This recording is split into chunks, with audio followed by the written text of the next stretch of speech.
Pascal Lafargue, bonjour. Bonjour Sandrine. Alors, aujourd'hui, on va parler ensemble de la synchronicité. Vous qui êtes parapsychologue, qu'est-ce que c'est que la synchronicité? Alors, la synchronicité, c'est l'occurrence de deux événements que si on les prend séparément, ils n'ont rien à voir, mais si on les rapproche, ils sont un signe, un symbole ou un message.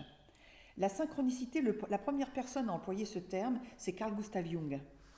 Carl Gustav Jung, c'est lui qui a... Alors Carl Gustav Jung, il était extrêmement, en tant que psychanalyste, extrêmement branché parce que sa mère était passionnée de parapsychologie. Son père était pasteur et sa mère était passionnée de parapsychologie. Donc il avait l'ouverture spirituelle, scientifique, mais aussi ésotérique.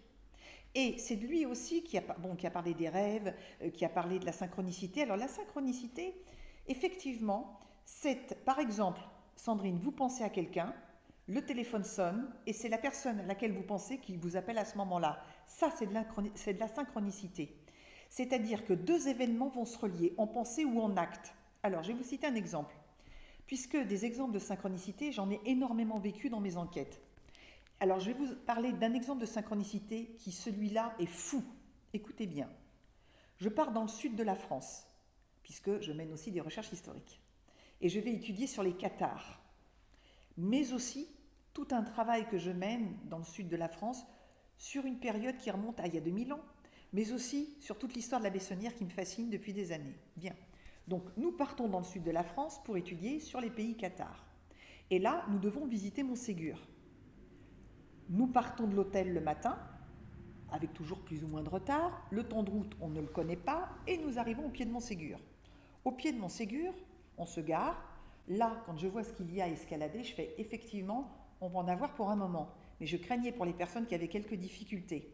Je fais mon petit briefing et puis je leur dis, écoutez, on prend le temps qu'il faut. Le but, c'est qu'on arrive tous en haut ensemble, peu importe le temps que l'on va mettre. Après avoir fait le briefing, je prends mon iPhone, je m'enregistre, j'ouvre mon iPhone.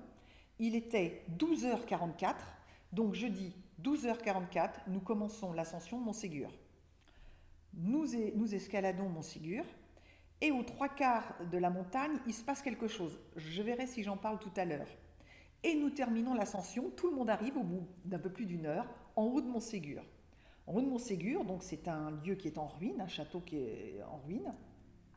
Nous entrons à l'intérieur des ruines et puis chacun a son temps de concentration.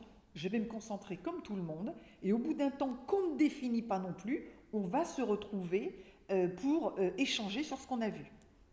Le temps arrive, on s'assoit sur le piton rocheux sur un amas de cailloux, de pierres, et chaque personne explique ce qu'elle a à dire. Arrive mon tour, et j'explique mon ressenti. Par rapport au lieu, et surtout à ce que je suis venue chercher.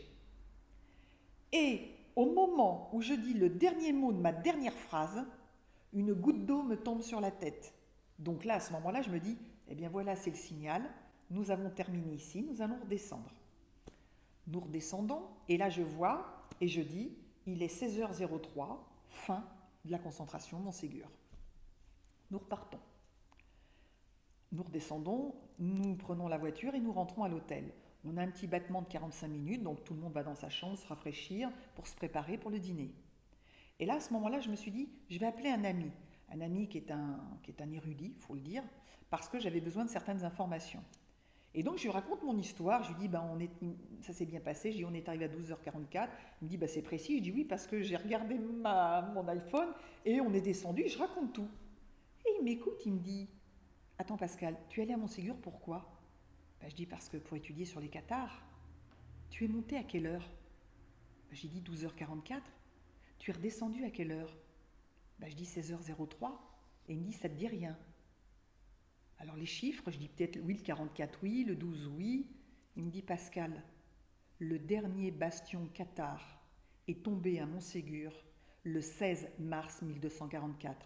Je tenais dans mon heure de montée et mon heure de descente la date parfaite à laquelle est tombé le dernier bastion cathare. C'est rien que de vous en parler, j'en ai encore des frissons. Et comment vous expliquez? Alors, je me suis beaucoup posé de questions, puisque je me rappelle d'une enquête que j'avais menée à Londres et en Autriche pour Freud. D'ailleurs, j'ai étudié le cas Freud. Et quand j'ai visité la deuxième demeure à Londres où Freud a fini la fin de sa vie, pas plus de 2 ans, parce qu'il a dû fuir l'oppression nazie, hein, l'Autriche, puisque les nazis avaient envahi l'Autriche.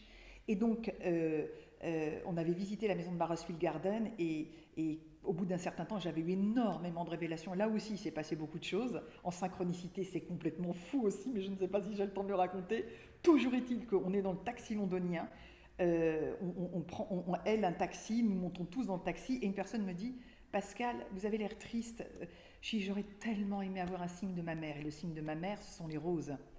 Au moment où je lâche ça, on est dans une grande avenue et là, il y avait un terre-plein qui séparait les 2 routes dans les 2 sens. Il y avait une rose de 3-4 mètres de diamètre énorme qui était là sur le terre-plein au moment précis où je dis ça. Donc en fait, je me suis rendu compte que sur la synchronicité, j'ai pu vivre comme ce que je raconte de mon Ségur, j'en ai vécu des pépites aussi incroyables. Ça veut dire que là, même le mot synchronicité, et avec beaucoup de respect que j'ai pour Jung, en fait pour moi j'appelle ça de la guidance sacrée. Ça veut dire quoi?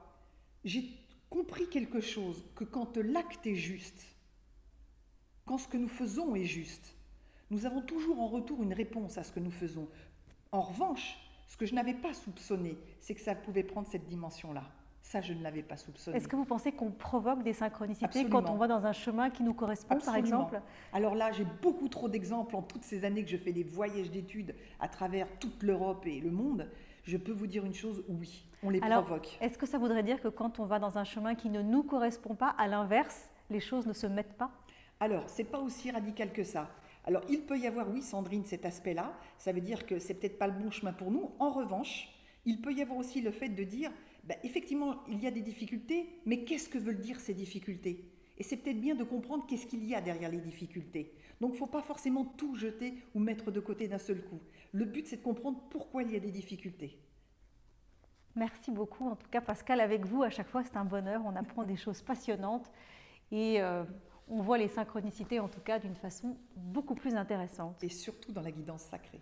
Dans la guidance sacrée. Merci et à bientôt. Merci Sandrine.